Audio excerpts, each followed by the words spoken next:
Pessoal, tudo bem? Vamos continuar nossas aulas? Então vamos embora, né? Bom, essa é uma aula de língua portuguesa para o sétimo ano, aula número 30. Hoje faremos correção das atividades da aula número 27, beleza? Eu sou a professora Nina e estou aqui com mais uma aula para vocês. Vamos embora! Bom, faremos a correção então da apostila da página 66 a 69, beleza? Vamos lá. Bom, aí na página 66, a gente tem um pequeno texto aí, tá? Marcas de oralidade em textos escritos. E aí tem um texto aí, para observar as marcas de oralidade nele presentes. Bom, eu já coloquei na nossa videoaula sobre marcas de oralidade, coloquei lá vários exemplos do que são marcas de oralidade nos textos, né? Então, só falando bem breve, entre outras, é lógico, tem um monte, é de eu falar né, eu falar tô legal, em vez de estou bem, né? São marcas de oralidade, ou seja, coisas que a gente pode falar na língua falada, mas que na língua escrita tem restrições para ser usado dessa maneira, tudo bem? Vamos lá para a correção, então, que o exercício está na página 67. Olha lá, falando sobre esse texto de marcas de oralidade. Esse texto, produzido originalmente na modalidade escrita, representa a fala de um personagem. Identifica a situação comunicativa ali representada. A. De quem é a voz que fala no texto? Quem que está falando aí? Né? Dá para a gente identificar, lógico que não dá para dizer, fulana de tal, a não ser que a outra pessoa se refira a ela. Mas quem é? Então a gente pode falar assim, se a gente ler lá, é uma mulher que está dizendo, e a gente pode comprovar isso por um trecho do texto que fala o seguinte, ó. Era uma mulher assim fornida. Era uma mulher assim fornida. Tudo bem? Então tem um trecho aí que identifica que a pessoa que está falando, a voz da pessoa do texto, é uma mulher. Tudo bom? Tudo bom? Tudo bem? Vamos para B. A quem essa voz fala, né? Com quem ela está falando aí, né? Quem é o seu interlocutor imediato? Ou seja, se é uma voz feminina, com quem ela está falando? Ela fala com um policial, né? O que se comprova por outro trecho, gente. Outro trecho que comprova que ela estava falando com um policial. Eu, uma mulher assim fornida, que nem o seu polícia tá vendo. O seu polícia. É o policial. Então, assim, tem um policial na conversa aí, beleza? Bom, C. Sobre o que fala, né? Se é uma mulher, se ela está falando com o policial, sobre o que ela está falando. É isso, beleza? Aí a gente vê aqui, ó. Ela fala sobre o fato de ter encontrado um bebê morto no lixo. Tudo bem? Então, é só para a gente lembrar, pessoal, que dentro de um texto, quando a gente quer colocar essas marcas de oralidade, ela pode estar presente sim, mas nas falas dos personagens. Agora, na voz do narrador da história, não pode. Tudo bem? Continuemos. 2. Ainda que de modo ficcional, o texto aborda um tema social bastante chocante. De que modo o tema torna-se ainda mais intenso no texto? Então, a gente tem três opções aí, a gente pode escolher. O tema é intensificado pelo modo como o policial narra o fato? Não, gente, tem nada a ver. O tema é intensificado pelo modo como a mulher narra o fato. Aí sim, é a mulher que está contando que ela achou o bebê, certo? O tema é intensificado pelas escolhas linguísticas que o autor fez para representá-lo. Sim, o fato dele colocar essas marcas de oralidade, essas maneiras próprias da fala e não da escrita, na fala dos personagens do conto, ajuda muito a gente a realçar, a intensificar a emoção que esse texto passa, tá? 3. Pela leitura do texto, o que é possível deduzir da posição social dos personagens? Olha lá, isso é importante, tá? As duas personagens são anônimas, ou seja, a gente não consegue identificar se é a Maria, se é o Joaquim, se é o policial Cardoso, enfim, a gente não sabe o nome delas, né? Não tem uma identificação. Porém, a gente consegue saber a que classe social, a que meio social essas pessoas vivem. E a gente tem algumas maneiras de saber isso, tá? Então vamos lá. São duas personagens, são anônimas. A posição de cada uma delas, social de cada uma delas, pode ser facilmente identificada. Trata-se de uma catadora de lixo e um policial. Agora, como é que a gente pode tentar entender como que a gente consegue identificar que é uma mulher catadora de lixo, né?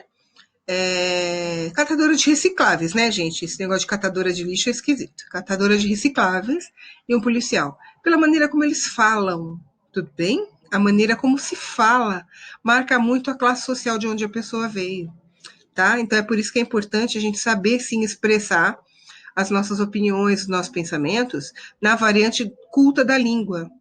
Isso para qualquer efeito, para qualquer lugar que você vá.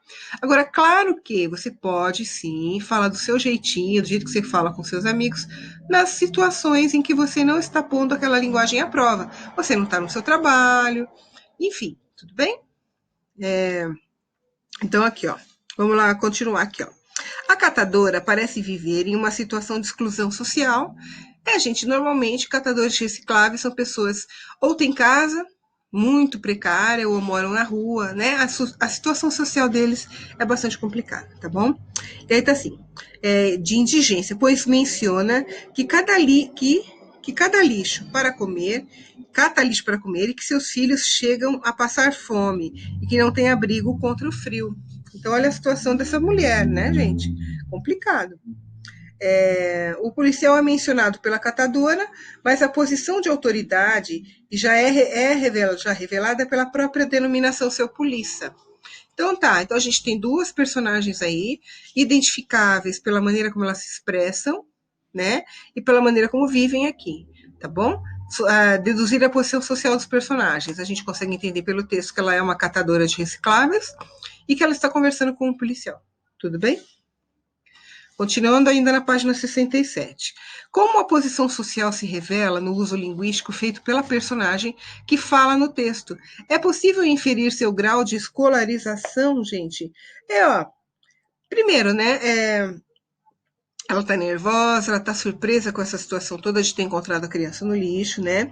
O uso das exclamações é bastante revelador, pois elas representam na escrita o envolvimento emocional do falante.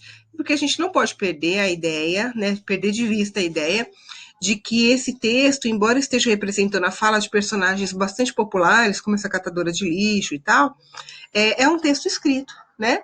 Então, como é que a gente representa a emoção dos personagens na escrita? Por meio da pontuação, né? É um dos meios, né? Então a gente coloca bastante ponto de exclamação e interrogação juntas, para dar aquela ideia de que tem uma emoção incluída ali, tá bom? Bom, e outra que a gente precisa sempre lembrar, quando a gente escreve, a gente tem a oportunidade de escrever, olhar, rever, escrever de novo, fazer um texto mais interessante, né? Corrigir erros que possam ter surgido. Agora, na fala, a maioria das pessoas não tem essa preocupação enorme, assim, de ficar falando muito certinho. Então, a gente tem a possibilidade de relaxar um pouco mais na fala, tudo bem? É mais ou menos isso, né? E na hora da emoção, então, né, gente? Aí que ninguém segura a língua mesmo. Você vai falando o que vem na cabeça, da maneira como vem na cabeça. Você não vai ficar pensando assim, não, eu tenho que fazer os plurais corretamente, conjugar os verbos adequadamente. Se você já fala naturalmente solto no seu dia a dia, se você estiver emocionado, então piorou. Ainda mais uma situação como essa, né, que viveu essa personagem aí. Tudo bem. Bom, isso aí. Então, ó, na questão 5, né? De que maneira tá certo, né? Em sua opinião, o estado emocional da mulher pode ter influenciado sua forma de falar, é aquilo que eu falei. Quando a gente está emocionado, nós não seguramos, né, a língua, nós não temos preocupação de ficar cuidando da maneira correta como se fala, tá bom? Bom, vamos lá. Pela leitura do texto, fica claro que a situação linguística retratada é de um suposto diálogo entre os personagens, mas há o registro apenas das falas da mulher. Ou seja, a gente escuta a voz policial. De que maneira podem se deduzir as falas do policial, né? Na verdade, a gente não tem como saber o que ele pergunta, a gente não tem a pergunta dele, mas nós temos como saber a maneira como o que ele estava falando, pelas respostas que a mulher dá. Pela resposta, a gente dá para entender qual é a pergunta. certo? Então, vamos lá. As falas da mulher podem ser interpretadas como possíveis respostas aos questionamentos do policial, que ficam subentendidas no texto. Ou seja, nós só temos a fala da mulher, nós não temos a fala do policial. A gente identifica que é um policial porque ela mesma fala, seu polícia, certo? Identifica também a situação toda pelo que ela fala, identifica a maneira, identifica a classe social dela, se ela tem escolaridade ou não, se ela passou pela escola, pela maneira como ela conversa, tá? Bom, 7. Na fala da mulher, há várias marcas de variação linguística. Considerando a situação retratada e a posição social da personagem, reflita sobre as questões a seguir. A. Os termos fornida, tapuru, carniça, melar, par de vez são comuns para vocês? Vocês já ouviram isso, gente? Provavelmente vocês mais novinhos, acho que não, né? Talvez o melar, né? O que eles significam? Se você não souber, arrisca um palpite pelo contexto em que foram usados. Gente, dá para a gente entender, só se for uma coisa muito extraordinária, dá para a gente entender pelo contexto o que ele está querendo dizer, certo? Então, mas vamos lá, olha lá. Fornida, uma pessoa bem fornida, uma pessoa robusta, forte, tá? Grande. Tapuru é o tipo de verme que aparece em alimentos podres. Tem tapuru naquilo lá, é porque é um verme que aparece nessas situações. Tá legal? Pera um pouquinho, deixa eu só virar a minha pagininha para acompanhar junto com vocês. Bom, aí também aparece outra que é carniça. Carniça, gente, é de carne podre, né? Carne apodrecendo, bicho morto, essas coisas. Quando fala carniça, é mau cheiro, né? É um mau cheiro. E normalmente com carne que estraga, tudo bem? Pode ser carne de bicho, pode ser uma carne na geladeira, mas enfim. Bicho que eu falo, desculpa, gente, não é. Bicho, assim, um bicho que estava vivo andando na rua, tipo um gato, um cachorro, e atropelado, né? Então, o rato morto, é cheiro de carniça. Pode ser uma carne que estraga na geladeira também. Vamos lá, continuando. Eu tenho melar, nesse caso, melou. Isso aqui acho que a gente ainda escuta, né? Significa, pô, sujou, não deu certo, alguma coisa vai dar errado, esse tipo de coisa, tá? Par de vez significa que algo tem acontecido alguma vez. Nossa, isso aconteceu um par de vezes. Significa que foi mais de uma vez que aconteceu. Certo? É isso aí. Continuando aqui, na página 68. 8. Esse texto apresenta algumas marcas típicas da oralidade. Analise os exemplos abaixo e identifique a função das palavras ou expressões em destaque no texto. Então vamos lá. B. Tinha sim um anjinho morto nessa lixeira, nessa aqui. Assim, é uma forma de você mostrar onde é que tá, né? São formas que marcam na fala o lugar onde os objetos estão, tá bom? Nessa, tudo bem? Como a mulher, parece que a mulher está apontando para a lixeira. Nessa aqui, certo? Essa que é a função. C. Observe as reticências. Eu nem reparei se era menino ou menina, porque eu fiquei morrendo de pena. E de medo também. Os olhos. É do que mais me lembro. Chato, né? Triste. Por que tem essas reticências aí, gente? É isso que ele está falando. Vamos lá explicar, né? Elas marcam as pausas que a mulher estava dando na fala dela, tá? Como se eu falasse assim, então, e nessa pausa que eu dou entre umas palavras e outras palavras, a gente, na escrita, colocaria os 3 pontinhos, as reticências, certo? Elas marcam essa pausa na fala. Bom, vamos lá. Aqui ainda, página 68. Tem mais, né? Na fala da mulher, as informações que ela deu ao policial poderiam ser dadas de outro modo, menos agressivo, menos intenso. Intenso porque a mulher tá chocada, ela tá falando tudo que vem na cabeça. Como poderiam ficar mais brandas as seguintes frases? Ou seja, vamos fazer isso aí caber dentro da norma culta da língua, tá? Então, lá, uma carniça que só o senhor cheirando para saber. Porque estava tudo cheirando mal, muito mal. Tudo estava cheirando mal. Isso dentro do contexto do texto que vocês leram, tá? B. Deve ter se esgoelado de tanto chorar. Deve ter chorado muito. Nossa, vou me esgoelar de chorar. Né? Goela, de goela, né? O barulho sai da goela, tá bom? Então, deve ter chorado muito. C. Os olhos é do que mais me lembro. Esbugalhados, mas com a bola preta virada para dentro, sabe?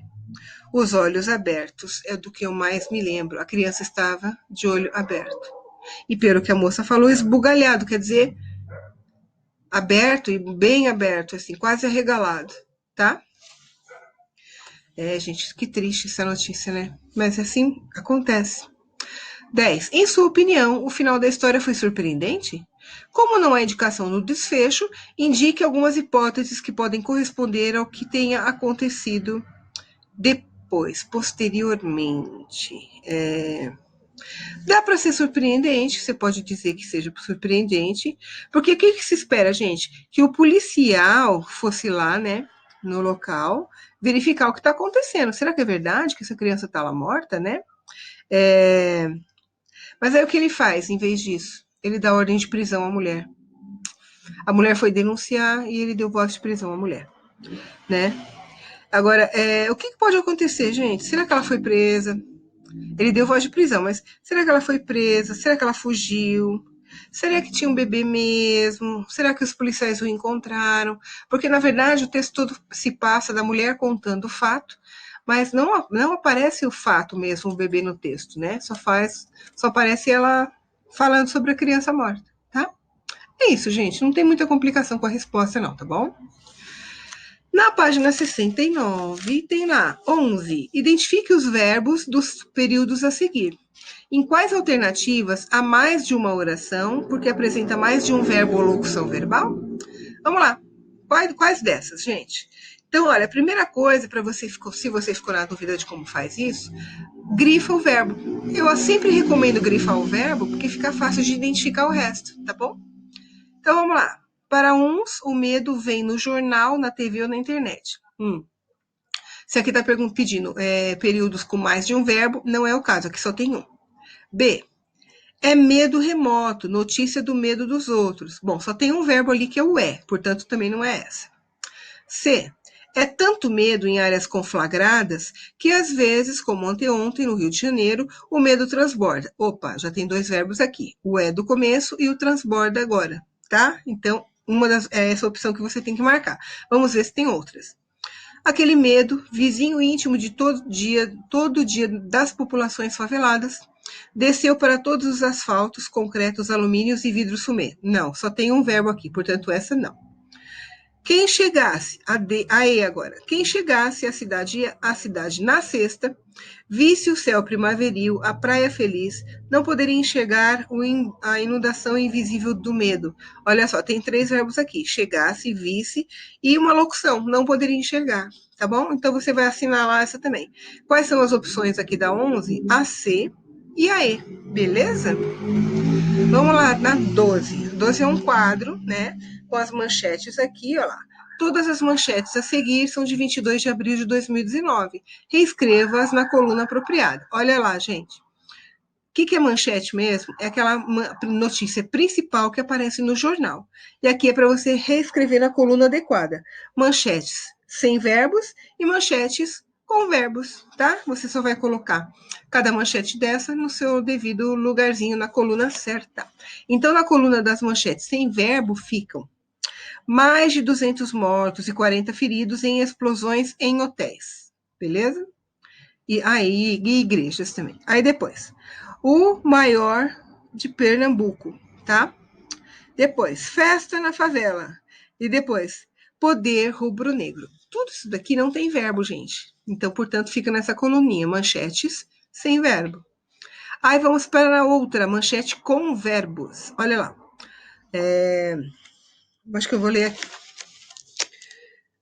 Só 3 de 5 setores da indústria dão sinais de recuperação. Olha, já tem mais de um verbo aí, tá bom?